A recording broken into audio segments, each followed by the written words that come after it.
Salve, salve, galera! A paz do Senhor para todos. Acho que não tem um jeito mais crente de começar um podcast crente do que falar a paz do Senhor, né, pastor?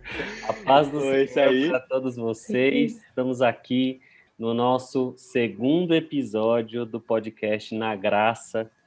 E hoje nós vamos falar sobre a urgência do Evangelho. Antes de começar a falar a opinião de cada um sobre a urgência do Evangelho, eu acho que é legal o pastor dar para a gente um overview do que é o Evangelho, né? À luz da teologia, da igreja e tudo mais. Manda bala, pastor. Salve, salve, galera! Tudo bom, Gui e Lu? Bom estar com vocês também aí, que estão nos escutando. Esse tema, na verdade, é fruto de uma mensagem que eu preguei na igreja, né? A primeira mensagem que eu preguei depois que eu me recuperei da Covid, assim, que eu tive alta e tal, né? Da internação. Acho que vocês dois com certeza sabem disso, né? Quem não sabe, aí é uma história aí recente que eu acabei passando.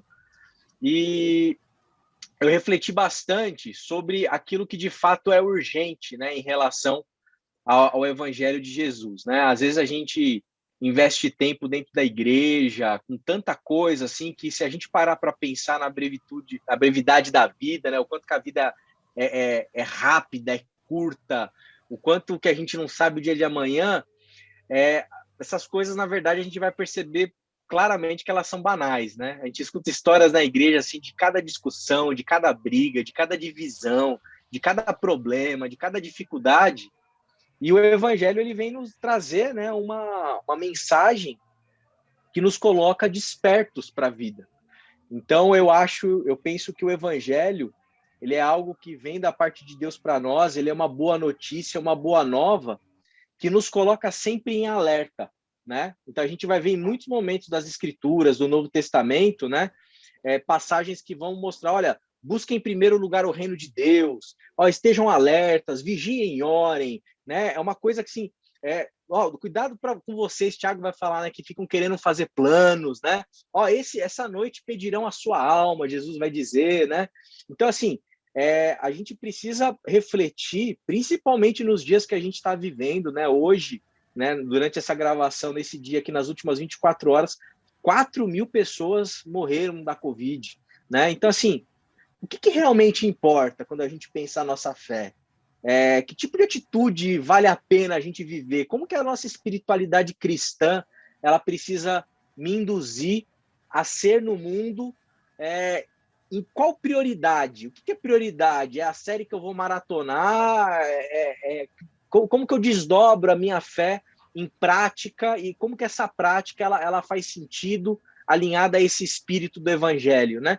Então, diante daquele quadro meu que eu acabei passando, né, de ser hospitalizado e flertar ali de alguma maneira, né, com a morte, assim, numa situação horrível, né? Eu fiquei me pensando nisso, né? Eu saí de lá com esse desejo, eu preciso pregar sobre a urgência do evangelho, né? Então, é mais ou menos por aí, assim, para dar uma síntese, Gui, daquilo que me levou a pensar, né, a mensagem, e mais ou menos como a gente vai tocar hoje aqui nesse nosso bate-papo. Lu, quer falar o que é para você a urgência do Evangelho?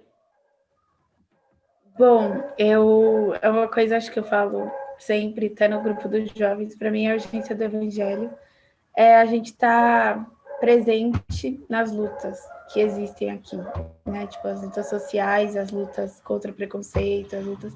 E realmente mostrar o amor que a gente aprende através dos evangelhos. Porque a igreja evangélica em si, midiática, pelo menos, ela despeja muito ódio nas pessoas.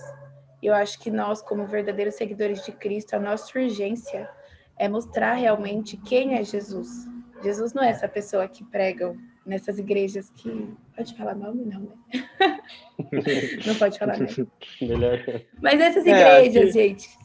Todo mundo já entendeu, mas nessas igrejas... A gente sabe quais são. Que gostam de pregar o ódio, gostam de pregar como... pregam até, tipo, parece que é homofobia, pregam no púlpito, é uma coisa bem horrível. Então, a urgência desse momento é a gente mostrar que a gente ama essas pessoas também, que a gente está com essas pessoas, a gente está nessas lutas e ativamente. Não só de fora, tipo, ai, que bênção. Para quem. Não, vamos lá, vamos ajudar. Para mim, essa é urgência. Eu concordo com o que a Lu está falando também, pastor. Eu acho que uma coisa, já respondendo a minha opinião, né, sobre o que eu acho que é mais urgente, assim, no momento do evangelho, assim, eu acho que não é uma coisa que está muito ligada nem até ao momento que a gente está passando da pandemia, mas eu acho que desde sempre, assim, acho que desde que eu me converti, eu acho que a coisa mais urgente que a gente tem que tratar dentro da igreja, eu acho que é a questão do amor, assim, sabe? O amor e a empatia, assim, acho que são muito importantes. Inclusive, eu acho que se a gente tivesse isso como uma prioridade, assim, dentro da igreja, provavelmente a gente não estaria discutindo tantos problemas aí que acontecem em decorrência dessa falta de priorização, sabe, do amor ao próximo, da empatia, da compaixão, né? Então, quando a gente não tem isso, acho que fica tão mais difícil, sabe? Aí a gente começa a preencher com outras coisas que não são importantes, né? Como na sua pregação mesmo você falou, né? A gente acha que é mais importante o conforto, os bens materiais ou qualquer outra coisa, quando na verdade isso cega mais a gente a cada dia, a gente deixa de olhar para o lado, deixa de olhar, por exemplo, a questão das tantas mortes, né, que acontecem diariamente, a gente não tem nenhum tipo de compaixão, né, por essa pessoa, por essa família, às vezes não se importa nem levar uma palavra, né, de amor, de esperança, né, que eu acho que é o momento que as pessoas mais precisam, né, então eu acho que realmente é uma coisa que falta muito, assim. Sim. Eu acho que diante disso que vocês estão colocando, né? Eu nem entrei, né, na minha fala na questão do que é urgente em si, mas poxa, vocês foram assim na veia, né? Porque até mesmo esse comprometimento com uma questão e um problema social, isso tem a ver com amor, né? Então as coisas estão entrelaçadas. E quando a gente lê, por exemplo, 1 Coríntios 13, né, aquele texto clássico que virou até canção do Renato Russo, né, do apóstolo Paulo, né? Ainda que eu fale a língua dos anjos, né? Se não tiver amor, assim, é que nem sino que ressoa, sabe? Que nem prato que retine. Você pode ter dom de profecia, você pode, poxa, fazer um monte cair, ir para outro lado, você pode ter uma fé que faz chover, entendeu? Assim, se não tiver amor, não vale nada, né? E é triste quando a gente vê essa realidade nossa, em que as pessoas elas acham que a fé é você lidar com um tipo de Deus que é tipo o Papai Noel, meu, assim, sabe? Meu, eu quero uma casa, eu quero um carro, eu quero conforto, eu quero saúde, eu quero não sei o quê. Meu, me desculpa, mas assim, é muito pobre isso, né, gente? Essa que é a verdade, porque quando a gente olha a realidade da vida, o fato é esse. Sim, ninguém sabe aqui se vai estar vivo amanhã, certo? A gente não sabe, não tem certeza, a gente não tem como ter certeza disso. Então o evangelho ele te coloca, ele tem que te dar uma outra lente para enxergar a vida, né?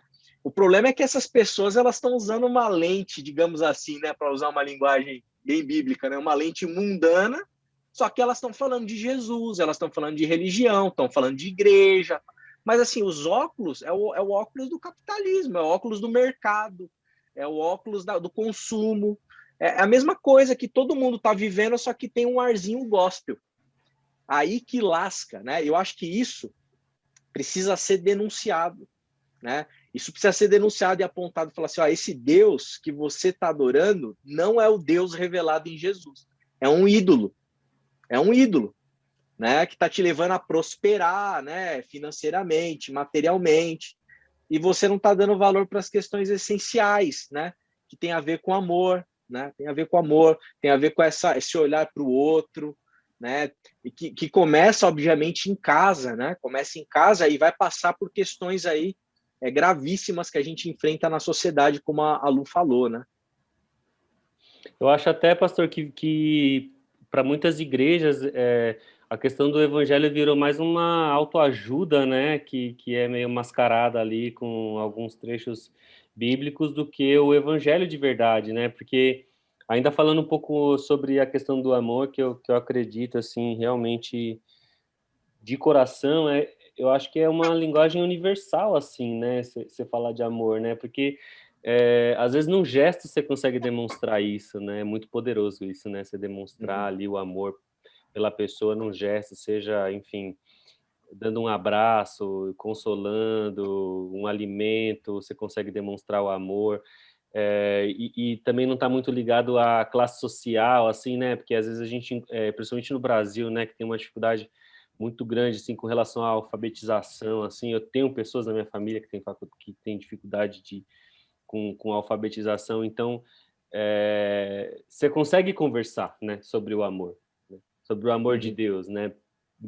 Tanto para uma pessoa que tem doutorado e mestrado, como para uma pessoa que não terminou a primeira série, assim, não sabe ler Sim. nem escrever. Então, acho que é muito forte isso, né? Acho que quando a gente se apega a isso, sem mascarar as realidades, as dores da vida, os problemas que a gente vai enfrentar e tudo, que eu também acho que é um outro ponto muito negativo, assim, dessa teologia da prosperidade e tudo, porque frustra rápido, assim, ao mesmo tempo que a pessoa é encantada, né, de um jeito muito rápido, eu acho que por causa desse imediatismo que ela tem, ela se frustra muito rápido também, porque ela quer o resultado. Total.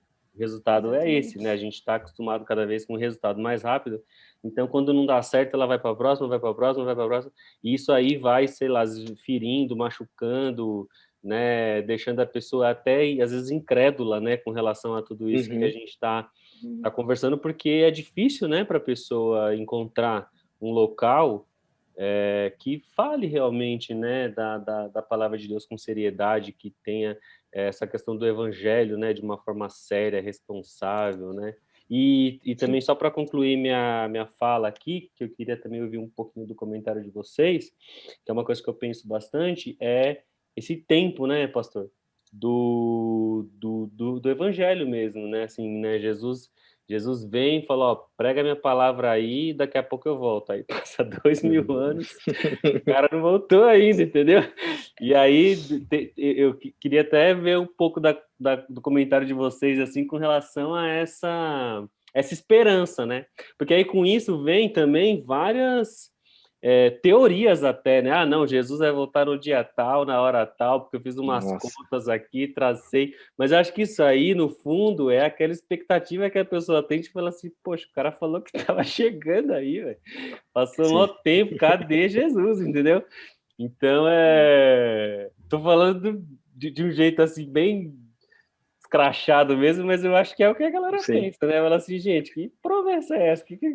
A gente, né? Não, o Gui, e o pior, né? Você falando isso, eu lembrei, eu não sei, eu vou confessar que os meus pecados agora, né? Tem no Porta dos Fundos, né? Teve uma esquete de Jesus que eles fizeram, cara, que eu chorei de dar risada, assim. Foi muito engraçado, né? Porque tava assim, né? Tava na mesa do céu, assim, os apóstolos, né? Jesus de pé, assim, né? Tipo, conduzindo a reunião, né? Assim, uma reunião ali de trabalho, né? E Jesus, gerente de projeto ali, aí tava passando um vídeo, né? Assim, na TV, o vídeo com tudo que estava acontecendo aqui na Terra, né? Aí é isso aí, meu. Teologia coach, prosperidade, aquela coisa misturada com orando pelos políticos, pelos messias por aí, aquela coisa maluca, né? Marcha para Jesus, aquela coisa do gospel, nossa, né? E a galera fazendo arminha com a mão, né? Aquela coisa assim. Aí Jesus chegava e falava assim para os apóstolos lá em cima, né? Falava, gente, meu Deus do céu, o que aconteceu? Eu estou 2000 anos ensinando para vocês uma coisa, né? A gente está tendo um problema de comunicação, problema de marketing, né? Assim, então, a mensagem minha foi trocada, gente. Estou associando meu nome com uma coisa que não é. Eu sou da paz, eu não quero guerra, né? E tal. Né? Então, você falando, eu lembrei na hora dessa sketch, assim, muito, muito engraçada, né? E, de fato, é isso, né? Eu acho que a gente vive um tempo que é o lance da famosa teologia coach, né? Teologia do autoajuda. Então, as pessoas, na verdade, elas vão para a igreja, às vezes, né? Para buscar o quê? Para buscar essa satisfação, né? É que nem quando você vai no shopping, né? Você está meio estressado, aí você vai para o shopping, você vai gastar num negócio, só que você não precisa com o dinheiro que você não tem, só para dar uma sensação, né? As pessoas vão atrás de igreja, muitas vezes, para comprar, entre aspas, uma sensação, né? E não estão a fim de ouvir isso. Ó, a vida é curta, a vida é breve, a vida é incerta. Aproveita bem teu tempo, que assim, daqui a pouco acabou, né? Você está investindo bem o seu tempo nas coisas certas? Né? Isso é fundamental, né? A gente tocar nessas feridas, né? Mostrar que a vida ela não é esse mar de rosas. Às vezes as pessoas, não sei se vocês percebem, até por conta de toda essa situação da pandemia, né? É lógico que tem gente que eu acho que tem que se blindar, né, das informações da mídia, muitas vezes, porque não tem estrutura emocional para aguentar, né? Mas, assim, às vezes eu escuto, assim, dentro da comunidade, do círculo religioso, gente, assim, que parece que está querendo negar o problema, entendeu? Não consegue admitir o problema. E, gente, tem um problema, né? A vida tem problema e vai solucionar isso, daqui a pouco vai vir outra dificuldade, né? E o evangelho, ele vai nos ajudar a ter uma postura diante das situações, né? Que precisa necessariamente passar pela questão do amor, né? Nossa, Jesus sintetizou a lei, né, de uma maneira tão simples, né? Ama teu Deus de todo teu coração, né? E ama teu próximo como a ti mesmo. Se você fizer isso, você cumpriu a lei, né? Então a lei de Jesus é a lei do amor. E às vezes isso passa batido e a gente está preocupado em um amor um amor próprio e egoísta. Assim, a gente está preocupado em ficar bem, em se sentir bem, né? E a gente não consegue ter esse olhar para o outro, né? E quando tem para o outro, tem esse problema também. Às vezes é para fazer uma selfie, para você ficar bonito na foto. Então, tem coisas do coração humano que a gente precisa denunciar, que o evangelho denuncia, né? Essas nossas incoerências. Então, quando o Paulo fala do amor, ele está falando de algo que tem que ser um motor, né? Propulsor ali de tudo aquilo que a gente faz, né? Porque Deus, no final das contas, ele está interessado nas nossas motivações, né? Nas nossas intenções. E aí que eu acho que pega bastante, assim, essa questão da urgência do evangelho. Então, até eu ia falar, no meu Insta, eu perguntei pro pessoal, para eles, o que eles achavam que era igreja e tal, e, tipo, qual a interferência da igreja no mundo, né? E muitos falaram que a igreja, na verdade, o mundo é o espelho da igreja da Idade Média. Tipo, uma pessoa me respondeu isso. E aí é meio triste isso, porque se você pensar, na verdade, era pra gente viver num mundo de amor, então. Onde não era para a gente se pensar desse jeito, como essa pessoa me respondeu, pensar no mundo de amor e não em igrejas que colocam placas tipo, curamos sua depressão em 5 minutos de oração. Gente, tem familiares que têm depressão há 10 anos e assim, tá se tratando ainda, entendeu? E é normal, e é um fato. Então, eu acho que assim, é necessário que igrejas sérias denunciem essas coisas. Eu sei que talvez vamos mexer com pessoas grandes, mas essas pessoas, elas iludem. Isso é uma coisa que eu debato muito em sociologia, porque a igreja no Brasil é forte, porque tem muitas pessoas de classe pobre que caem nessas conversas. E esse é o perigo, porque as pessoas que realmente têm o consenso, não o consenso, mas têm a sabedoria, conseguem ter a luz do evangelho, conseguem, como o Gui disse, muita gente tem problema na alfabetização, então não consegue nem ler a Bíblia para saber se o que o pastor está falando é certo. Então, acho que as igrejas que realmente são sérias têm que ajudar essas pessoas a fazer trabalhos, nem que seja só de alfabetização, para não mexer com o trabalho do cara lá e não se envolver diretamente. Mas eu acho que é necessário para as pessoas não continuarem caindo nisso. Dessa vez, da depressão, eles até levaram um processo, mas eles são muito maiores, gente. Muito maiores do que a gente, sabe? Tipo, 3 pessoas denunciaram, mas, eles são muito grandes. Então, eu acho que é necessário fazer trabalhos nas comunidades, que são as pessoas que são mais prejudicadas por essas igrejas. Então, vamos entender o que ele está falando? Vamos, talvez não diretamente falando o que ele está falando, porque às vezes é a fé da pessoa, às vezes ela crê fielmente e é uma fé pura, né? A gente não pode falar, mas eu acho que é muito importante isso, muito necessário nesse momento. Total. A gente não tem condição, né, Lu, assim, de acessar a intenção do coração, né? Isso. Agora, assim, o fato é, né, que antigamente, eu até comento isso, antigamente eu olhava para algumas pessoas e falei, poxa, o culpado é aquele líder charlatão, né, que está enganando o povo e tal, né? Eu tinha esse olhar, assim, muito crítico para a liderança e poupava muito o povo. Mas às vezes o povo também é danado, né? O povo ele está interessado na bênção, né? O povo está interessado ali no retorno, né? Melzinho na chupeta, né, pastor? Pode não ter uma mega de uma, sei lá, uma análise sociológica que nem você fez, mas o povo sabe o que é investir, né? Eu dou ali para receber ali, né? Então, assim, então é complicado, viu? Eu acho que é isso mesmo, Lu. Eu acho que a sociologia, ela nos ajuda muito a entender esses processos, essas estruturas, né? Essas relações. E como o Guilherme falou, precisa ser denunciado. E às vezes as pessoas ficam bravas com a gente. Poxa, mas você está dividindo a igreja. Eu não estou dividindo a igreja. Eu estou dando clareza para saber para as pessoas saberem que a fé que a gente professa é diferente dessa outra fé. É outra coisa. Então, assim, a gente tem que fazer uma linha divisória clara em relação aos charlatões, gente. Tem que dividir, tem que separar o joio do trigo, né? É que Jesus fez isso. Esses dias, né, fazendo um comentário assim desse sentido um pouco mais crítico, eu recebi essa crítica de uma pessoa, né? Ah, poxa, você está dividindo a igreja, tal. Meu, se a gente ler lá Mateus, né, Jesus falando com os fariseus, meu, ele chamou os caras, ele falou assim, ó, vocês não são filhos do meu pai, vocês são o pai de vocês é o diabo. É o diabo. Olha o que Jesus falou para a igreja, entre aspas, da época ali. Então Jesus ia para cima desses caras para deixar claro que, olha, o meu pai é meu pai, meu. O pai de vocês, meu, é outro. É problema sim. É outra problema coisa. Vocês estão indo para outro caminho que não tem nada a ver comigo, nada a ver com aquilo que eu estou ensinando, nada a ver com o reino de Deus. Então, assim, meu, o cara tá vendendo feijão para curar Covid, gente. Desculpa, mas assim, tem que tomar processo judicial, assim, tem que ir atrás de um cara desse, entendeu?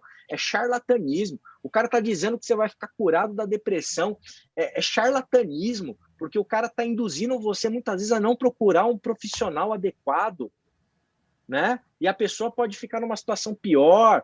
Quantas histórias de gente que parou de tomar remédio, que não fez tratamento, sabe? É isso aí, a Idade Média, é o obscurantismo, é uma negação da ciência, né? Eu não estou dizendo que a ciência é Deus, que ela vai responder e vai solucionar todos os nossos problemas. Não, mas assim, gente, desculpa, mas a gente está na modernidade, a gente está na época, né, que já tem iluminação, a gente tem energia, a gente tem estudo, tem pesquisa, né? Tem coisa que é comprovada, que a gente consegue testar. Poxa, vamos ser razoável, né? Porque se a nossa fé ela não se sustenta diante da razão humana, daquilo que a razão humana vai descobrindo, né? Gente, que fé é essa? Uma fé frágil demais, né? Que daqui um mês a gente não sabe o que vai acontecer com a nossa fé, então, porque a gente não sabe o que o homem vai descobrir. E se achar água em Marte, chegar em Marte... Então, assim, é obscurantismo. Eu concordo com esse comentário aí que você citou, Lu, que às vezes parece que a igreja está retornando à Idade Média, né? Com todo respeito à Idade Média, que tem muita coisa boa na Idade Média, né? Mas tem esse ar, né, de Idade das Trevas, né? Parece que a gente está vivendo nisso. Os caras estão nas crendices aí de achar que o remedinho que falaram vai curar a Covid. Gente, não tem ainda o que cura a Covid, não tem solução ainda, né? Vacinar, né? Ah, não, mas a vacina é o chip. Gente, assim, é complicado. Olha o nível da loucura que chega. Aí acontece isso, a gente fica com o filme queimado na sociedade. A igreja que devia contribuir com amor, devia estar lá, vacine já, devia estar lá preocupada com a fome, devia estar preocupada com... Está discutindo se é chip que vão colocar na vacina, gente. Aí é difícil, né? E tem alguns comentários que nós recebemos, pastor, que vai bem, assim, de encontro a tudo isso que a gente está conversando, né? Por exemplo, tem um comentário aqui que fala o seguinte, que uma urgência para uma das pessoas que escreveu primeiro, pregar o evangelho, né? Mas para aqueles que não conhecem e para aqueles que se distanciaram. Eu acho que vai de encontro a isso que a gente está falando, né? Quer dizer, agora a gente tem um problema a mais, né? Aquele cara que foi enganado aí e tal, e que tá... Às vezes é até mais difícil de ser acessado, né? Por causa de todas as feridas e tal, sim, do que aquele que não ouviu falar nada. E sim, provavelmente essa pessoa também é uma pessoa que teve algum tipo de experiência negativa, porque ela fala, inclusive, sobre essa luta que a gente tem que ter com aqueles crentes que pregam o ódio, né? Que tem um discurso de ódio. E, infelizmente, é uma coisa que a gente vê hoje na igreja, né? Até de uma forma, às vezes de uma forma indireta, às vezes de uma forma direta, mas, assim, uma coisa que, pelo menos eu, no começo, assim, né, da minha caminhada, nunca imaginei que iria presenciar, ainda mais esse momento que misturou política com religião, com tudo. Às vezes a gente vê, né, pregação de púlpito com discurso de ódio, usando ali aquele espaço e aquela, como eu posso dizer, os seguidores daquele pastor e tal, né, para Os poder fazer fiéis ali, esse né? tipo de pregação, né? Então, realmente, a gente está num tempo bem difícil, assim, com relação a É tudo porque o isso. que acontece é assim, né, gente? Quando a gente pensa na estrutura religiosa, como a religião funciona, a religião, ela para se organizar, ela tem mecanismos de controle, mecanismos de repressão. Então, por exemplo, você tem uma comunidade de fé, tá? Que eu não estou falando de uma maneira romântica. Pensa assim num grupo de pessoas que estão em volta de uma mesma fé. Como que você consegue medir ou saber quem de fato aderiu e quem não aderiu à sua fé? Ah, quem aderiu é gente que ama. Aí você fala, como que eu meço o amor? Você não tem como medir amor, tá certo? Você não tem, assim, é difícil, você não tem como acessar o coração do outro, você não tem como acessar as intenções do outro, você não tem como acessar as emoções do outro, você não tem como acessar isso. Então, o que as religiões, né, acabam criando, né, como mecanismo para controlar quem está dentro e quem está fora ali da comunidade?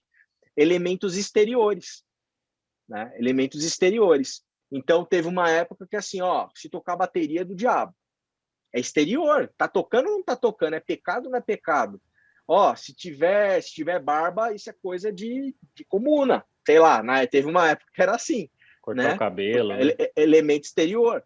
A mulher usa calça, não usa calça. Elemento exterior. E aí tem um elemento muito, muito interessante aqui. Pode perceber que muitas dessas coisas têm a ver com o corpo.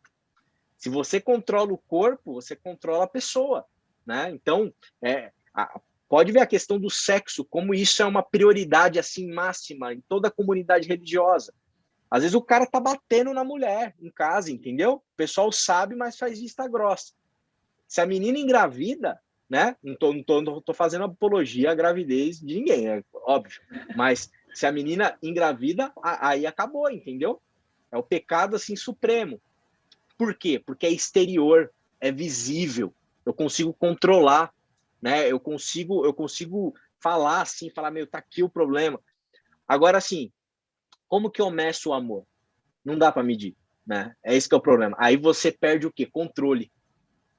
E o líder religioso, muitas vezes, ele quer ter controle, ele quer exercer domínio sobre as pessoas. E se você trabalha na vertente do amor e não trabalha na vertente do poder, você perde esse domínio, né? Então, assim, aí está um dos problemas, né? E aí vai surgir o quê? Discursos de ódio, né? Porque você vai trabalhar dentro de uma chave muito que a gente chamaria de moralista. Moralista.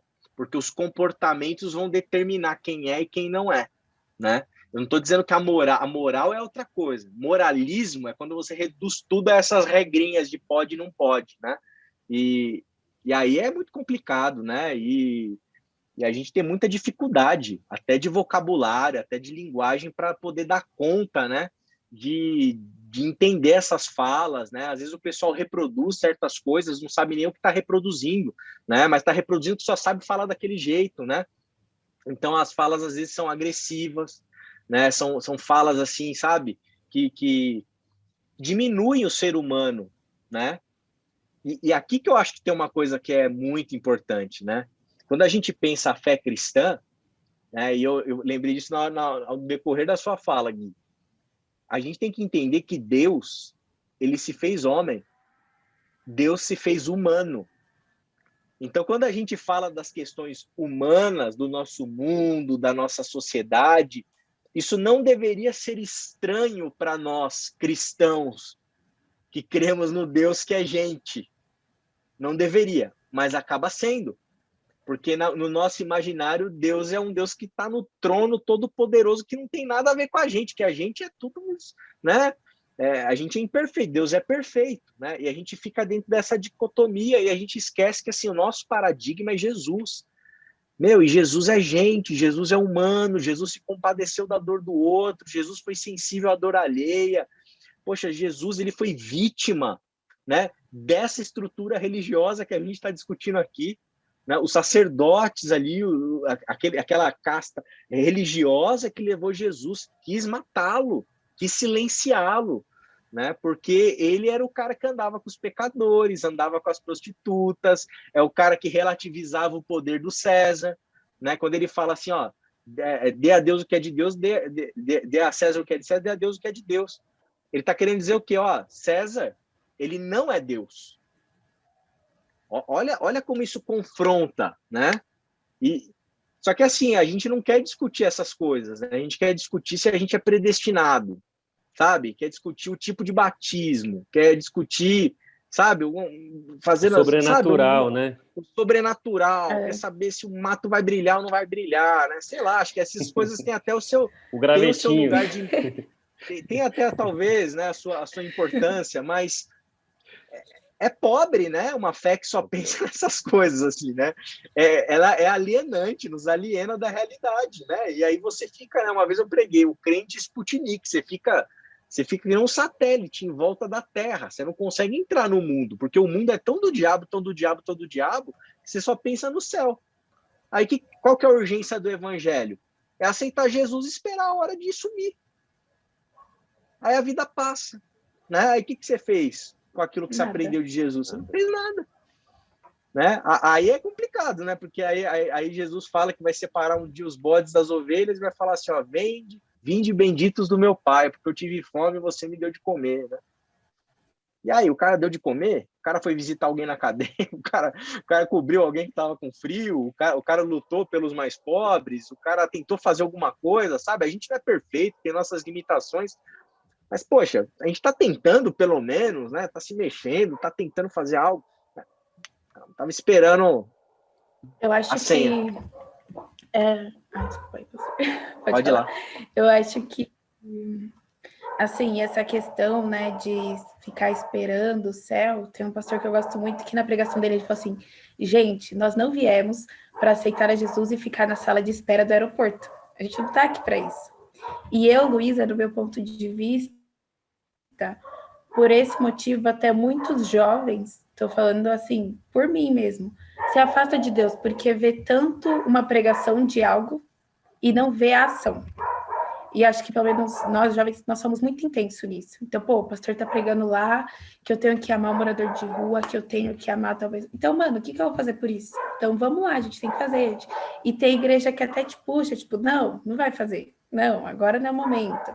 Ou se você vai, é tipo um número super reduzido, você não consegue fazer do jeito que você queria, porque você queria uma... Eu mesma já entrei em muito debate, tipo, mas isso era uma coisa para a igreja toda fazer.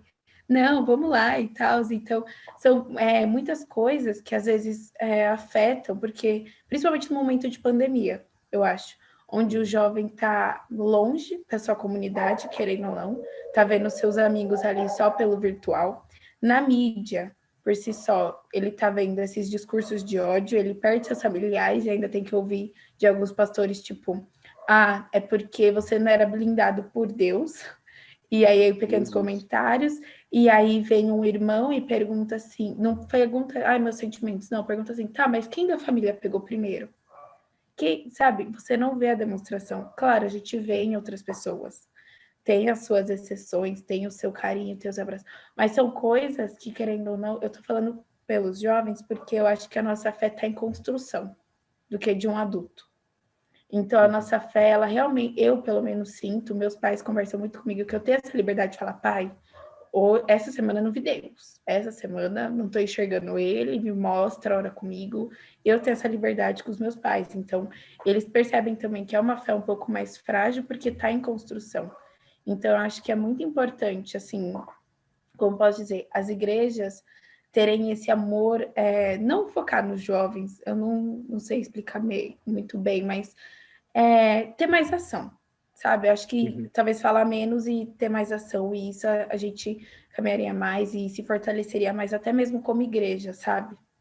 Sim. Tipo Luísa, eu acho um pouco até equivocado ter só um grupo de missões. Eu acho que, tipo, teria que ser uma coisa da igreja, sabe? Porque é o que Deus pediu. Deus pediu para levar a sopinha lá, Deus pediu para preparar a sopa. Porque tem gente que não vai, mas, tem gente que tá todo domingo que a gente faz ação fazendo lá o café da manhã. E sem a gente pedir, tá lá, tá ajudando, tá fazendo. Então, eu acho que é mais a ação, sabe? Que nesse comentário até que o Gui falou, eu sinto isso, a gente se distancia porque a gente não vê a ação. A gente não vê o que é pregado. Entendeu? E isso, né, acho que tem tudo a ver com esse espírito da modernidade, da pós-modernidade dessa geração, né? Antigamente, assim, você virava crente por osmose, né? Seu pai ia para a igreja, você ia para a igreja também. Quando você via, seu filho estava indo para a igreja já, né? Todo mundo, assim, era meio crente, assim, né? Hoje em dia, não. Hoje em dia é isso, né, Lu? Hoje em dia vocês questionam, né? Vocês têm um olhar. Então, assim, tem algumas coisas, por exemplo, que eu fico... Ontem mesmo estava dando aula de teologia, né? E a gente estava conversando sobre a questão da ecologia. E eu fiquei pensando assim, a gente conversando na aula, falei, a gente tem que pensar em ecologia, ecologia, ecologia. Pô, a gente não consegue tirar o copinho de plástico da nossa igreja, sabe? Se você for para uma escola do pré-2, aí nem sei se tem pré hoje em dia, né? Primeiro ano, né? Da galerinha, a criancinha já vai já com dele de casa, assim, para não ter que gastar, porque tá preocupado com questão. Tipo, a criança de 6 anos está mais consciente do que os crentes, assim, né? Em relação a alguns assuntos, né? E isso é decisivo para a nossa fé, porque a geração de vocês, não vai questionar, né? Vai falar assim, poxa vida, vocês estão falando que vocês têm como Deus o Criador, e vocês não cuidam da criação? Ele não falou para cuidar do jardim? E aí, o que vocês estão fazendo pelo jardim? Né? Não separa nem lixo reciclado na igreja? Né? Então, assim, são essas coisas, né, que vão gerando, acho que com certeza, contradições, né, em vocês, né, e isso vai ser questão, elemento de questionamento, né. Na nossa comunidade, a gente não tem tanto esse problema, mas quantas igrejas que você só tem liderança só homem?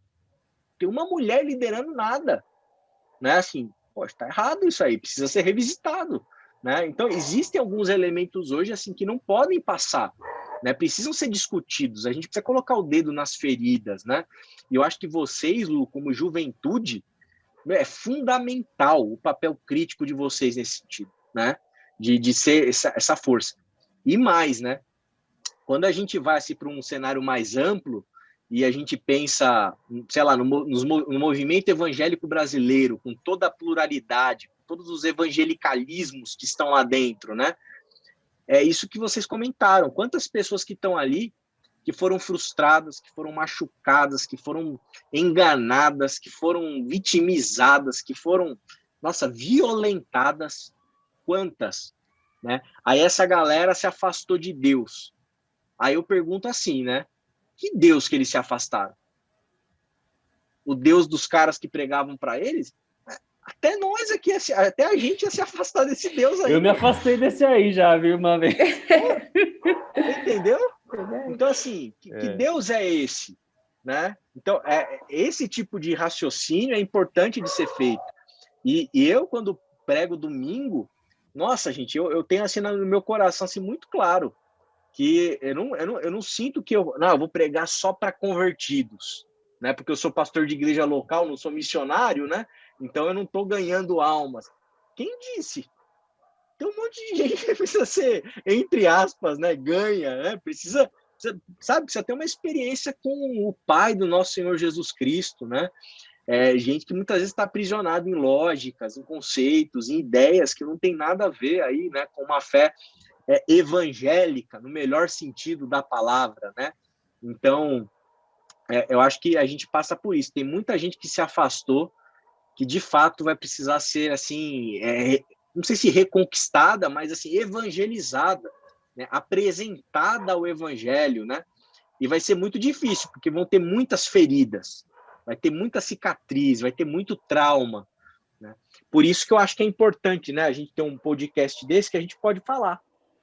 Porque só de falar já é terapêutico, né? Com certeza, pastor. E aí acho que até com base no que a Lu falou, uma coisa que vem muito assim à minha cabeça enquanto vocês falam é que realmente o caminho assim da alienação, ela não tem como ser o caminho correto, né? Porque se você prega, né, o evangelho verdadeiro que te dá liberdade, né? Eu acho que a palavra liberdade é muito importante nesse momento aqui para você realmente questionar, né? É correto você questionar, né, o que está acontecendo, porque a velocidade com que as coisas mudam, né, ela é muito rápida, né? Se você cria o seu próprio sistema de alienação com aquilo que é verdade para você e começa a replicar aquilo, em 90 dias aquilo já virou obsoleto e aí começa a vir essas regrinhas que você falou, você pode isso, você não pode aquilo, você...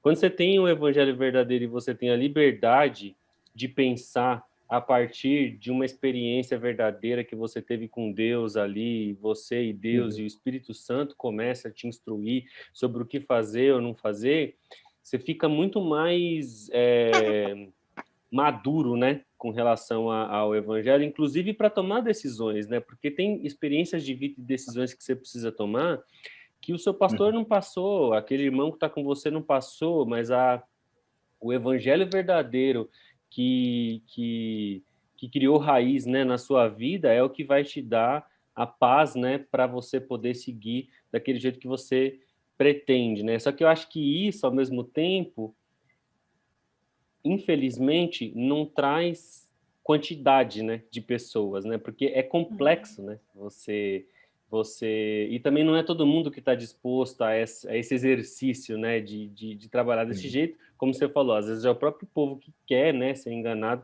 Inclusive, eu acho que posso colocar a gente nesse grupo. Eu acho que nós somos uma minoria, né, que pensa, né, desse jeito, com uma mente mais aberta com relação a isso. Então, realmente, não é quantidade, é qualidade, né?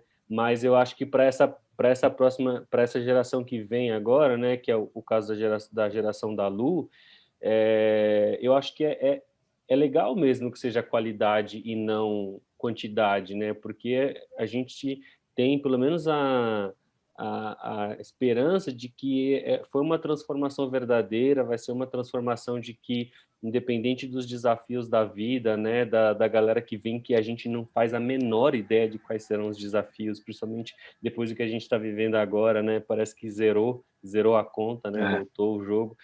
Então, a gente não sabe o desafio, a gente não sabe de nada. Então, quando a gente tem, pelo menos, a certeza de que a pessoa ouviu uma palavra verdadeira, que está ali fundamentado no evangelho verdadeiro, né? Jesus purinho ali, sem mistura nenhuma, aí eu acho na graça, aí eu acho que é legal, né?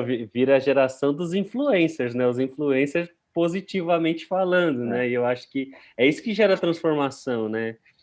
E, sei lá, queria que vocês comentassem um pouco sobre isso aí também, mas eu penso nisso, assim, sabe? Que é realmente a qualidade, não a quantidade, né? E essas grandes denominações que a Lu comentou, elas vão mais na questão da quantidade, porque às vezes até o interesse é um pouco distorcido, assim, né? Do que realmente deveria ser. É porque o ponto é assim, né, Gui e Lu? A fé não é mercado. Não é mercado religioso. No mercado, né, nas ações, na vida aí de quem, né, que é empresário, tem os seus negócios, tem os seus investimentos, o que vale? Quantidade. Certo? Vale quantidade. Quando a gente fala de ser discípulo de Jesus de Nazaré, a gente não está falando disso. A gente não está olhando a igreja como mercado, a gente não está tentando conquistar fatias, a gente não está usando ferramenta de CRM, não tem nada a ver com isso, porque a luz do próprio texto de Atos, né, quem dá o crescimento é Jesus, Deus, né? Deus ia acrescentando aqueles que haviam de ser salvos, né? Então, a igreja, na verdade, o que ela era? Uma promotora do reino de Deus. Então, ela é uma promotora do amor de Deus, do anúncio das boas novas do evangelho, né? E ela vai anunciando e vai vivendo de uma maneira contracultural, diferente de Roma, ela vive diferente, né? Dessas lógicas, né? De morte, de violência. Ela vai vivendo numa outra lógica. E essa lógica vai contagiando as pessoas, né? Vai contagiando as pessoas. O problema é isso. Eu acho que a coisa está tão confusa hoje em dia no Brasil, tão confusa, assim, está completamente, tá caótica, né? Que o que é ser de Jesus, né? O que é o evangelho? Então é isso, a pessoa está lá na mega igreja, né? Fazendo lá, dando o dízimo das premissas, os 10%, os 13%, os 15%, dentro de uma lógica mercadológica completa, vem aqui na campanha que se você vier 7 vezes, aí você vai conquistar o que você quer, né? Então, um monte de mecanismo, né? Assim, bem... Nossa, e ainda zoado, assim, né? No sentido de marketing, né? Um negócio feio, né? Esteticamente Brega. falando, né? Brega, assim, né? E as pessoas não embarcam nisso, né? Então, eu acho que talvez, e essa é a minha oração, né? Para que a gente seja um tipo de comunidade de fé, para que as pessoas, quando se frustrarem, quando se chatearem, quando se sentirem, sabe? Eu não quero saber de religião mais na vida. Eu espero que a nossa comunidade seja um lugar que essas pessoas possam ir, entendeu?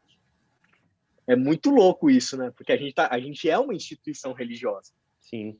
Mas se a gente não for uma instituição religiosa para aqueles que foram feridos por causa da religião e a gente não se levar a sério, né?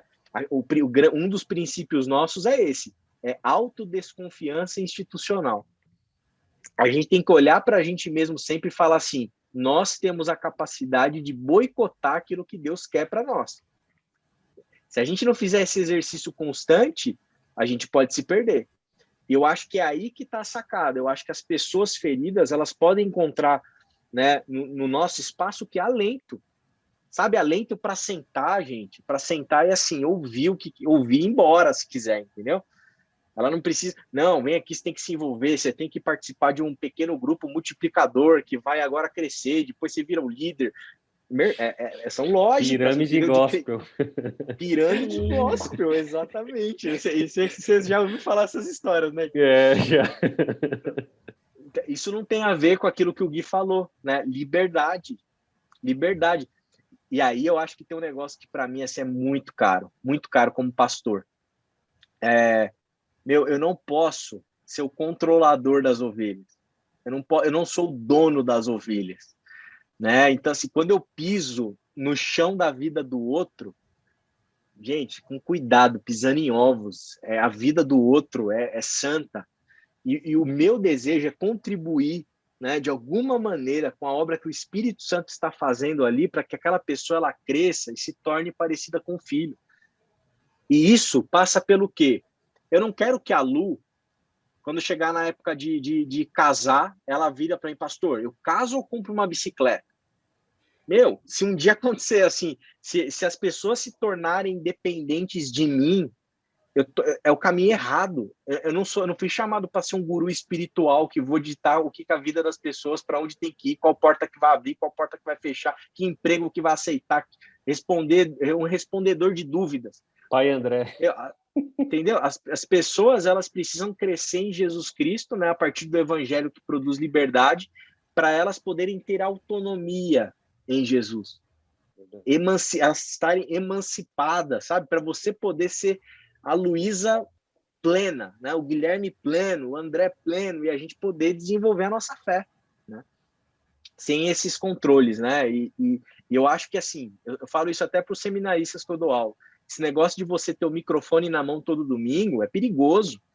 A maior tentação, né, do mundo de um líder religioso é querer ser esse centro, esse foco, sabe? Esse guru que todo mundo vem e fala, não, responde para mim o que eu faço. Faz a oração por mim, né? Não, poxa, não é esse o objetivo, né? Não foi para isso que Jesus chamou, vocacionou pastores. Né? Porque tá fácil hoje, né, pastor? Pra gente tá muito fácil, né? Você vai lá, você dá um Google lá, você consegue a resposta, 3 respostas diferentes para uma pergunta que você tem, né? Então acho que a gente ficou até mal acostumado, assim, né? Não tem mais aquele desafio de buscar uma resposta, sabe? Que leva tempo para você construir, né? Você como se já houvesse uma resposta para tudo, né? Você vai lá na internet e como faz isso, Dá um isso e isso. Google, Aí né? tem 5 pessoas no YouTube, 3 no Instagram, 4 no TikTok falando, olha, faça assim, faça assado, agora com vídeo de 1 minuto, porque ninguém tem mais tempo para assistir nenhum vídeo de 10 minutos. Então fica tudo muito mastigado, né? E a gente vai se acostumando com essa realidade, né? Exatamente, né? Acho que a Lu caiu, né? Fica cômodo, né? Fica uma coisa assim que a gente quer facilidade, né?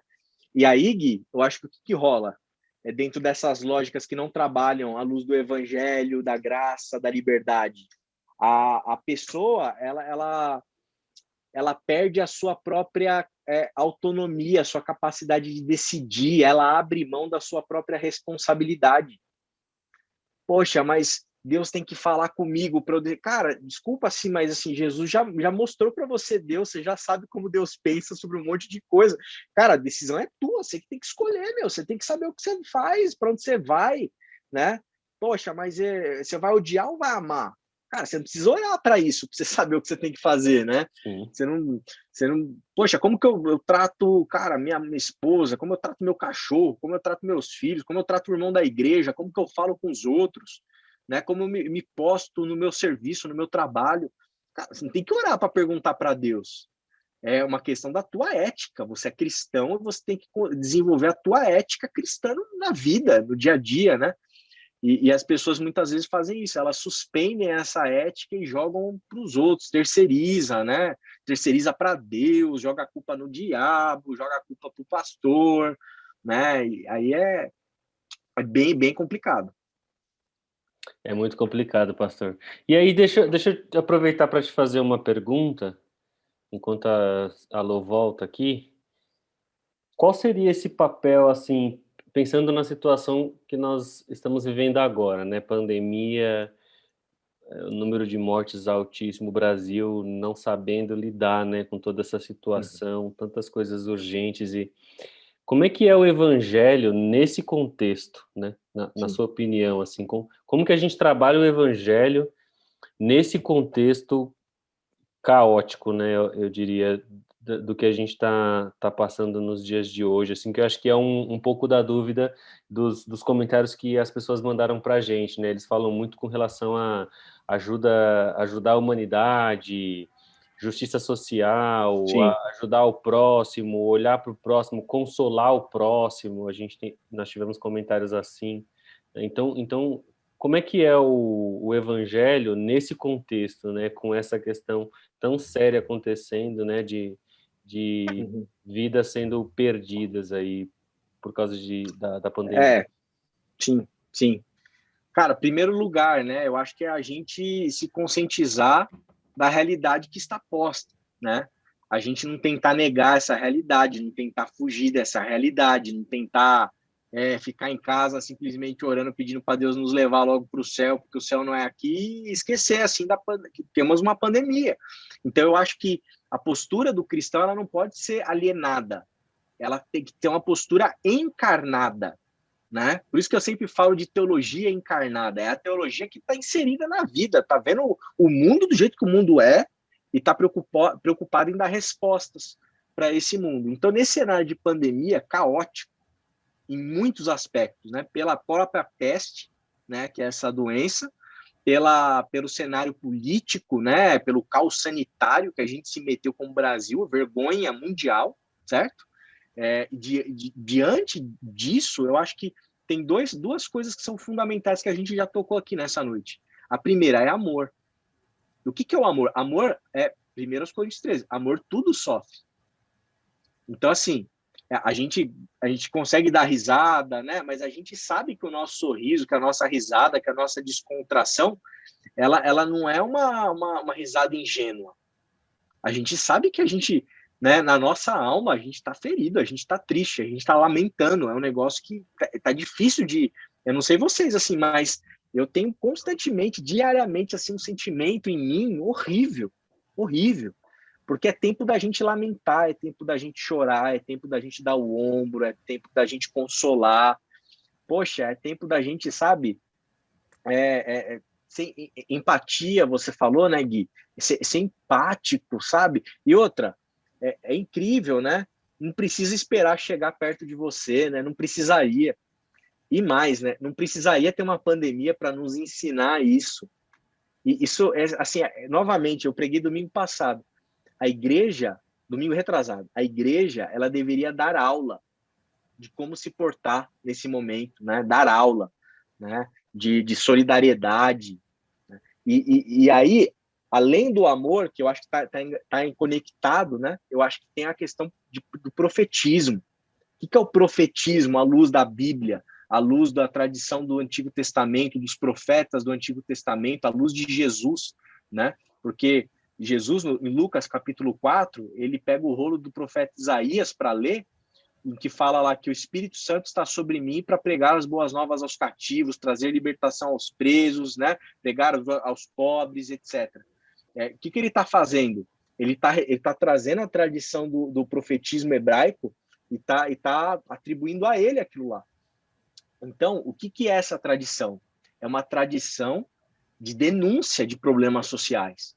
É uma tradição que busca trazer justiça. Então, assim, para mim, assim, é surreal. A igreja tem que se meter no STF para tentar abrir igreja nesse momento que tem 4 mil mortes por dia. A igreja tinha que estar denunciando, gente, desculpa aí, mas que falta de organização é essa? Vocês não sabiam em março que tinha que ficar ligado, assim, 24/7? Qual a primeira vacina que vai sair? Qual a primeira vacina que vai sair? Porque a primeira que sai tem que comprar. Vocês não sabiam? A igreja precisa cobrar vacina, entendeu? A igreja precisa cobrar gestão, precisa cobrar organização, precisa cobrar coerência, precisa cobrar bom senso mínimo, né, das lideranças políticas, né? Então, assim, a gente está sendo, nossa, a gente está sendo afetado de uma maneira que parece que tem um vírus e a gente tem que ouvir vozes violentas, vozes que zombam, vozes que machucam, vozes que menosprezam, vozes que relativizam, que obscurantizam, vozes que negam. Gente, é duro isso, né? Deveria ser a primeira CD, né, pastor? A igreja, né? Pois é. Então, eu acho que a igreja, ela precisa ser essa voz no mundo para botar o dedo na ferida e falar assim, meu amigo, é o seguinte, né? Por exemplo, vou dar um exemplo prático, né? Aí eu estou tocando, né? Eu não estou falando de política partidária, mas eu estou falando de política, porque crise sanitária tem a ver com questões políticas, sociais, né? Então, é nesse sentido que eu estou falando. Você vai ter ajuda emergencial. A igreja, para mim, ela tem que ser a primeira a estar lutando para que tenha uma ajuda boa para o camarada lá que vai passar fome poder comprar a cesta básica dele. A igreja tem que cobrar isso. Aí a igreja fica preocupada aí em bater em um monte de situação nada a ver, entendeu? Que se mete em umas brigas nada a ver, fica discutindo picuinha, sabe? Para um monte de pastor aí, general, coronelzão de igreja, que quer poder, que quer dinheiro, né? E a igreja não está cuidando do pobre, do órfão, da viúva nesse momento. Quantas viúvas? Quanta gente não perdeu filho? Quanta gente não perdeu cônjuge? Quanta gente não perdeu gente próxima? Né? E gente que vai perder, que às vezes perdeu alguém que era a fonte de sustento de uma determinada casa, de um determinado lar. Então, eu acho que essa urgência do evangelho, né, ainda mais dentro desse contexto, né, tem que nos levar a ser essa voz profética no mundo, né, que se preocupa. E aí é uma coisa importante da gente entender: Deus tem lado na história. Deus tem lado. Né? E quando tem o poderosão e tem o fraco, Deus sempre escolhe o lado do fraco. E isso não tem nada a ver com Marx, não tem nada a ver com socialismo, não tem nada a ver com comunismo em si, isso tem a ver com Bíblia. É só a gente ler o texto bíblico. Quando o povo é escravo, de lado de quem que Deus fica? Dos escravos, não fica do lado do faraó. Verdade. Quando os profetas veem o mundo, né? Tem até um texto que eu tinha separado aqui, interessante, né? Quando a gente olha, por exemplo, Sodoma e Gomorra, né? Sabe, né? As cidades lá que foram destruídas e tal, né? E a gente acha, não, foi destruída porque os caras estavam simplesmente, né, em imoralidade sexual. Normalmente é essa. Aí você pega aqui o texto de Ezequiel 16:49, né? Ele diz assim: ora, este foi o pecado de sua irmã Sodoma. ela e suas filhas eram arrogantes, tinham fartura de comida e viviam despreocupadas. Não ajudavam os pobres e os necessitados. Olha o pecado da cidade. Então, assim, gente, desculpa, mas a gente se preocupa com umas coisas assim que, pelo menos na ótica de Deus, assim, elas não são tão prioridades assim, né? Existem outras questões fundamentais aí. E a gente passa, né? Passa meio... pior que às vezes não é que a gente não escolhe um lado, a gente escolhe um lado. A igreja muitas vezes escolhe o lado do mais forte. Ela deixa de ser a voz da consciência do Estado e ela vira a legitimadora daquele Estado. Ela legitima aquele poder, né? Aí acabou, né? Aí acabou. Aí a igreja se vendeu. Aí a gente traiu, como diz a linguagem do Apocalipse, né? Aí a gente traiu o Cordeiro. E o papel nosso é justamente esse, a gente precisa ser fiel ao Cordeiro. Qualquer coisa que está aí é passível de ser criticada e se tiver pecado, injustiça, tem que ser denunciado e a igreja tem que ser essa voz que clama por justiça, né? Porque isso é ficar do lado de Deus. E esse é um papel que eu acho que a igreja poderia fazer mais mesmo, né, pastor? De denunciar essas injustiças, né, em prol do mais necessitado, né? Realmente, ouvindo você falar aí, dá para perceber, assim, que em muitas oportunidades a igreja virou mais um problema do que apoiou, né, na solução com aqueles que realmente precisam, né? A gente... Poderia Total. ver aí as igrejas, por exemplo, com postos de arrecadação de alimentos para poder doar, para poder, ao invés de usar o espaço para divulgar esse tipo de coisa, divulga mais para dar um posicionamento político, né? E aí, enquanto isso, as pessoas estão passando muita necessidade, né? Fome, sede. E mais, né, Gui? Eu acho que a igreja, ela tem que ser, eu acho que dar a comida, né, entregar o café da manhã, tudo isso tem o seu papel, mas eu acho que a igreja também tem que ser aquela voz que pergunta: por que tem pobres? Por que os caras não estão conseguindo comer? Né? Por que tem gente que não consegue estudar? Então, assim, né, esse tipo de questão eu acho que tem que ser trazida para a igreja, né? Tem que ser debatida, tem que ser pensada, né? E em vários aspectos, né?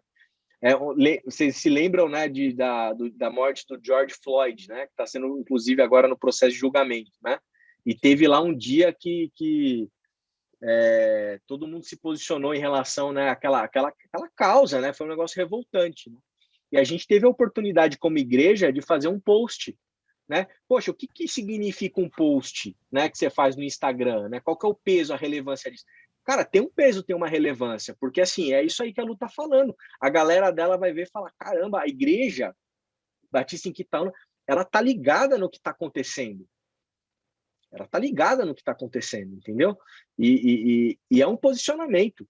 Simbolicamente, aquilo tem um peso, aquilo influencia as pessoas, aquilo faz as pessoas pensarem, né? Qual que é o peso desse podcast aqui, né? O que a gente está resolvendo no mundo? Cara, a gente está discutindo, né? A gente está colocando aqui em pauta, a gente está refletindo, está fazendo uma análise crítica, uma autoanálise, né? Porque a gente está na igreja.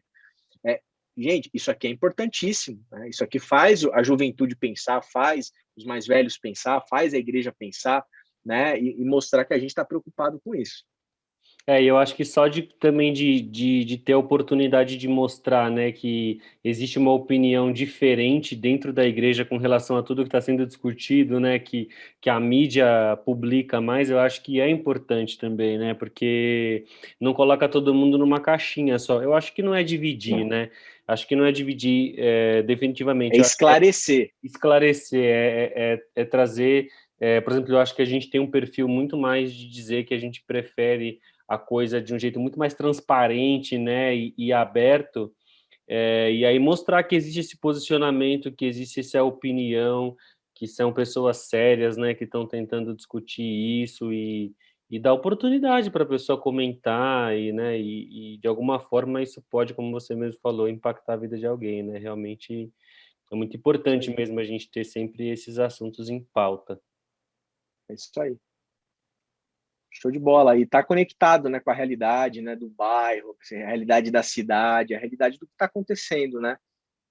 Eu acho que se a gente se desconectar disso, é isso, a gente vai viver uma fé desencarnada, né? A gente vai a gente faz o movimento oposto, né, de Deus, né? Deus vê até a gente, né? E a gente quer ir para o céu, né? E quer assim, que se lasque o mundo, né? Isso aqui tudo vai pegar fogo no final, né? Tem gente que pensa assim. Então, assim, é completamente fora, né? Porque no Gênesis é isso, ó, tá aqui o jardim, tô dando para vocês cuidarem. Cuidem dele. Cuidem dele. Infelizmente, parece que a gente, como humanidade, não está fazendo um bom papel, né?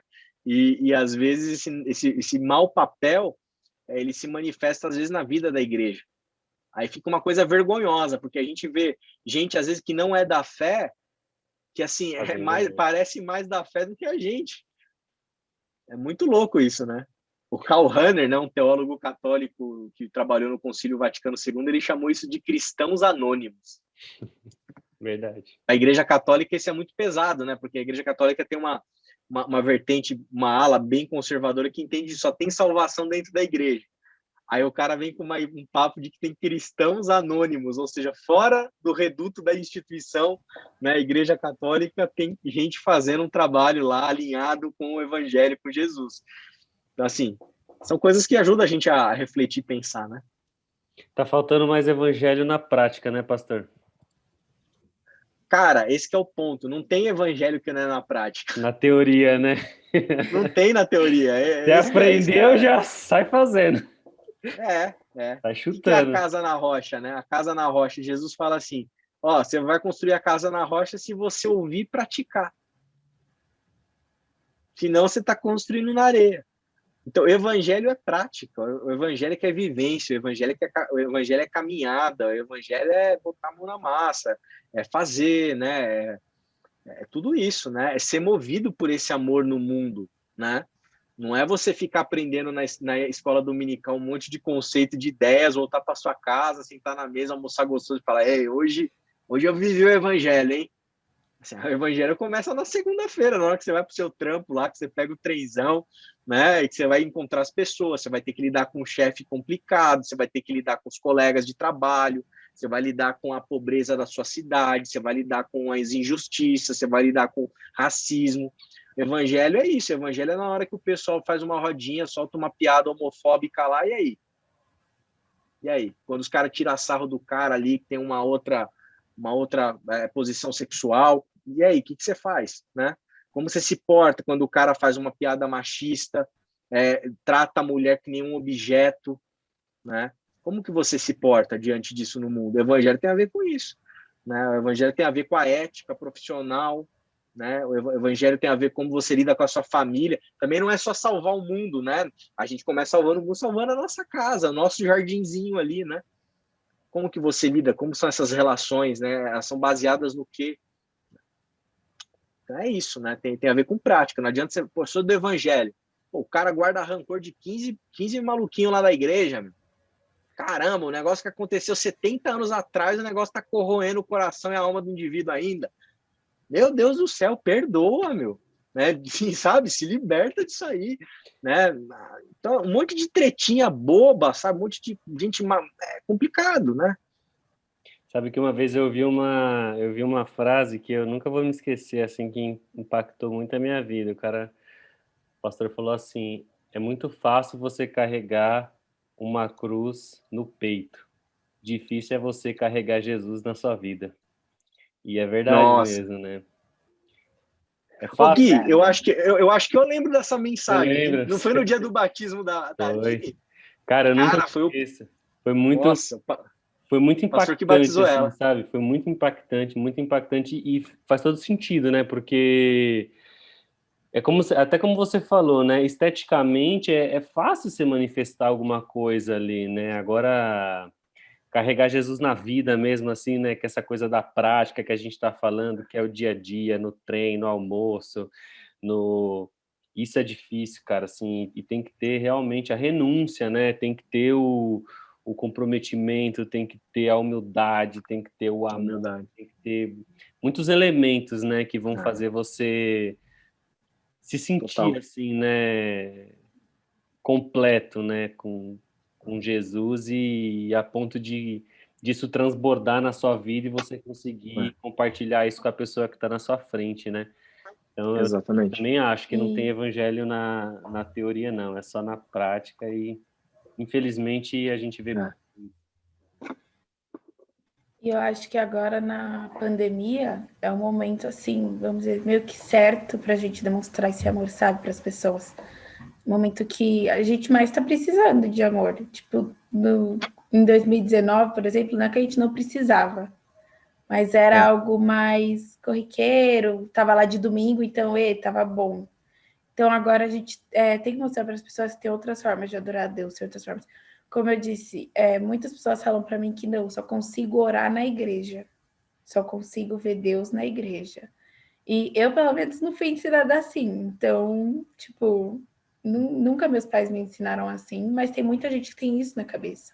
Então, agora de tentar e mostrar para a pessoa, não, você pode orar numa ligação com seu amigo, você pode mandar um áudio orando para uma pessoa. Aqui em casa mesmo, quando meu avô faleceu, a gente recebeu muita gente com áudio orando pela nossa vida, orando pela minha avó, orando. E uma coisa que, pô, nossa, fez o nosso espírito, nossa, ficar muito feliz. A gente se alegrou ali. A gente estava...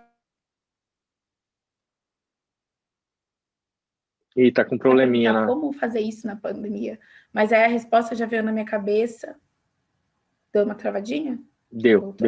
Voltou. E aí... Então, e aí, quando vocês estavam falando, a resposta já veio na minha cabeça. Que eu ia perguntar agora, como fazer isso na pandemia? Mas a resposta já veio agora e é isso. Eu acho que a pandemia é o momento mais forte para isso, para demonstrar o amor. Mesmo difícil, a gente tem que se unir, né? De uma forma virtual que seja, né? Como a gente está aqui agora, né? Mas eu acho que o ser humano, né? Depois de ter passado por todas as dificuldades que passou, né? E tudo que conquistou também, né? Eu acho que a gente tem total condição de conseguir manter esses laços, né? E até fortalecer com todas as ferramentas que nós temos nas mãos, né? Então, acho que é usar isso realmente para fazer a diferença de um jeito positivo, né? Porque a gente vê gente jogando contra realmente e que Deus nos dê forças para continuar lutando, né? E nos ensinando a cada dia. E para viver isso de maneira urgente. Urgente. Não deixe para você viver amanhã, né? Não espere para amar amanhã. Não espere para tomar um partido daquele que sofre amanhã, né? Porque amanhã o cara pode ter morrido, amanhã você não pode ter aquela pessoa que você amava, que você queria manifestar, amor, que você não manifestou. Então, assim, é hoje, entendeu? Porque, como diz Tiago, né, a nossa vida é uma neblina, gente. É uma neblina, né? Eu acho que a pandemia, nesse sentido, ela é uma bomba assim, que explode na nossa alma, nos alertando disso, né? Então, vamos viver esse evangelho agora, né? Vamos encarnar isso agora, vamos viver, experimentar, praticar, né? Não vamos deixar para amanhã não, porque pode não dar tempo, né? E eu acho que é muito, muito frustrante, né? Lógico, a gente não está nem entrando no mérito de salvação, né? Acho que salvação é a questão da graça, né? Não tem nem o que discutir. Mas sabe, é uma questão de você ser luz no mundo, ser sal da terra, luz do mundo, de você fazer a diferença, né? Eu acho que se a igreja fizer isso, nossa, eu acho que vai acontecer isso que a Lu está testemunhando aqui, né? Vai ser um alento na alma de tanta gente, né? Amém. Pastor, considerações finais. Gente, Peraí, gente, eu tinha... Vai lá, Lu. Opa, fala, Lu. Não, porque na pregação do pastor tem algumas palavras que eu, como vestibulando, acho que eu posso até usar em redação. Lembrei que o papo estava tão bom que eu falei, não, lembrei agora. Então, né, vamos lá ajudar a gente a tirar 900 na redação esse ano, a minha igreja. Vamos lá. Pastor, o momento que dicionário pastoral. E tinha que ter uma musiquinha aqui. O que é brevidade? Brevidade? Você falou brevidade da vida. Eu acho que é a brevidade da vida. A brevidade. Se eu falei, acho que eu falei errado. Então, eu voltei várias vezes, porque para mim era brevidade. Aí eu entendi brevidade, então pode ser que ocorreu. Brevidade, eu estava falando, né, explicando como a vida ela é curta, ela é breve, ela é rápida. E a gente não pode se iludir, né, com a possibilidade da gente viver 80, 90 anos, né? Isso não é muito, né? Isso é pouco, né? Isso passa rápido. né? Às vezes as pessoas, elas têm filhos, né? Quando vê o filho já está assim no colégio. Então, assim, cresce rápido, tudo passa rápido. Então, a ideia era essa, você viver o evangelho com urgência, porque o tempo vai voar, né? Então, não espera para amanhã, né? Então, está dentro dessa perspectiva do vigiar e orar, né? De você estar sempre alerta, assim, como se o noivo fosse chegar, né? Essas são as parábolas de Jesus. O noivo vai chegar, né? E o ladrão, né? Quando o ladrão chega também, né? Outra metáfora, né? Você não sabe quando ele vem, então você tem que ficar alerta sempre, né? Porque ele pode aparecer em qualquer momento. Tá? Jesus vai vir assim. Então, isso te leva a uma postura de urgência, né? Porque a vida é curta. E o que é Kairos de Deus? Kairos, eu achei a palavra bem chique. Eu achei que Kairos eu quero de usar. Deus. Eu achei Kairos bem chique. Ele contrasta com a terminologia grega de tempo cronos, né? Porque você tem o tempo cronológico, que é esse nosso tempo que a gente conta, né? Então, agora são 21 e 27, né? Você tem esse tempo cronológico, que é o tempo dos 80 anos, dos 90 anos, dos meses que a gente divide, etc. e tal, dentro dessa cronologia. O Kairos de Deus é o tempo da oportunidade, né?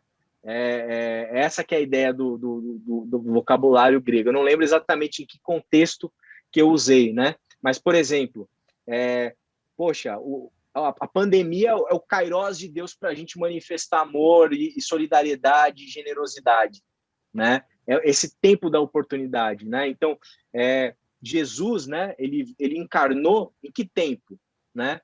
Lógico que teve um tempo cronológico, mas tem um kairos de Deus para aquele acontecimento, tem um tempo, né, específico ali para aquele acontecimento grandioso que aconteceu. Então, é dentro desse sentido que eu falei. Eu não lembro exatamente o contexto que eu usei a expressão. Kairos é uma palavra bonita. Não é bonito? Eu achei chique para usar em redação Kairos. Falei, nossa, isso daí até meu professor vai ficar, nossa, orgulhoso. Quando alguém te pressionar para alguma coisa, Lu, você fala que tá no Kairos de Deus. Você tá esperando o Kairos de Deus. O momento oportuno, está esperando essa hora adequada aí, certo? Faz isso não. Travou, Lu. Mas é isso, né? Essa que é a ideia, né? Tem uma diferença qualitativa da qualidade desse tempo, né? Do Kairos em relação ao tempo cronológico. Acho que ficou claro, né? Ficou. Deu para Tem algumas entender. coisas que é fogo, né? Às vezes a gente fala de fato e às vezes não fica claro para um monte de gente, né? É que na faculdade vocês usam muito esses termos, né, a gente? E a Lu travou de novo. Vamos ver se ela volta para fazer outra pergunta. Voltei, gente. Boa. O celular tá só misericórdias de Deus. Mas então, eu não sei se vocês conseguiram ouvir a última que eu perguntei, que é... Não. Ratifico. O senhor usa muito Ratifico. mesmo. Ratifico. Ratificar, eu quero enfatizar e confirmar uma coisa que eu já falei. Eu quero ratificar. Então, assim, por exemplo, eu convido vocês para se encontrarem comigo às 8 horas. Aí, um pouquinho antes, falo, gente, só para ratificar, às 8 horas, hein? Entendi. Né? Retificar, quando eu quero retificar uma coisa, eu quero corrigir, eu quero mudar, eu quero alterar. Né? Então, gente, eu quero retificar aqui, não vai ser mais às 8, vai ser às 9. Aí eu retifico. Então, é essa que é a ideia. Da hora. Eram essas as palavras que eu falei, pô, dá pra usar numa redação bem bonita. Kairos de Deus. Quero ver você usar Kairos de Deus na redação do Enem, viu, Lu? Vou tentar usar e mandar para vocês, gente. É isso, ela vai entrar direto já para o curso de pós-graduação em cultura helênica. Pensou mesmo? Exato. Não é, galera? Ai, gente. Show de bola. Na graça de Jesus. Na graça. Pastor, considerações finais sobre o nosso podcast. Gente, ame hoje, não ame amanhã. Você só tem o hoje para amar. É no presente que a gente ama, é no presente que a gente manifesta amor, é no presente que a gente vive o evangelho e só se vive o evangelho amando, né? Porque se não tiver amor, não vai valer nada, né? Você pode ter decorado todas as profissões de fé, todas as doutrinas, todos os dogmas, Se não tiver amor, de nada valerá. Então, ame hoje. E, em segundo lugar, denuncie os problemas hoje. Porque quem tem fome agora, não tem fome amanhã. Então, não deixe de cumprir o teu papel profético no mundo, né? Amanhã, depois de amanhã, cumpra esse papel como igreja, como parte da igreja, agora, no hoje, né? Então tome partido de quem precisa do teu partido, né? Nesse momento, especialmente nesse momento de muita dor, muito sofrimento que a gente tem vivido. Acho que é isso. Manda uma mensagem para a galera aí, Lu. Bom, galera, é o seguinte, vamos amar o próximo, vamos amar geral, vamos parar de ser preconceituoso, vamos mostrar Jesus através da juventude, vamos mostrar que, mano, é da hora ter esse cara do nosso lado, tá ligado? Tipo, é a coisa mais importante na nossa vida. E com ele ao nosso lado, a gente pode fazer muitas coisas boas, porque às vezes a gente espera ter um tanto de dinheiro específico, a gente espera estar no grau de vida. Eu sempre falo pro meu pai, mas eu quero depois da faculdade fazer tal coisa. E é como o pastor falou, a gente tem que fazer hoje, a gente tem que fazer agora. Então é isso. É isso aí, galera. Não existe evangelho na teoria, né? Como o pastor falou, só na prática. Então, que isso possa aquecer o nosso coração, né? Todos os dias e nos dar força para levantar e fazer a diferença, né? Tirar do papel, né? Tudo que a gente aprendeu e começar, como a Lu falou, a amar o próximo, abraçar, demonstrar, né? Esse afeto que nós aprendemos, né? Todos os dias e durante a nossa infância, para aqueles que se converteram desde de criança. A gente espera de coração que esse podcast e essa conversa possa ter feito algum efeito positivo na sua vida, que possa ter te despertado para alguma coisa. E continue mandando os comentários, as perguntas, continue dando sugestões. Nós estamos ainda, né, no nosso projeto piloto, a gente pode customizar ele, melhorar, e o objetivo sempre será criar esse canal aberto com vocês para bater papo, conversar, tirar dúvida, sem nenhum tipo de reserva. Que Deus abençoe a vida de todos vocês, fiquem com Deus e até a próxima, nosso podcast Na Graça. Na graça. Na graça.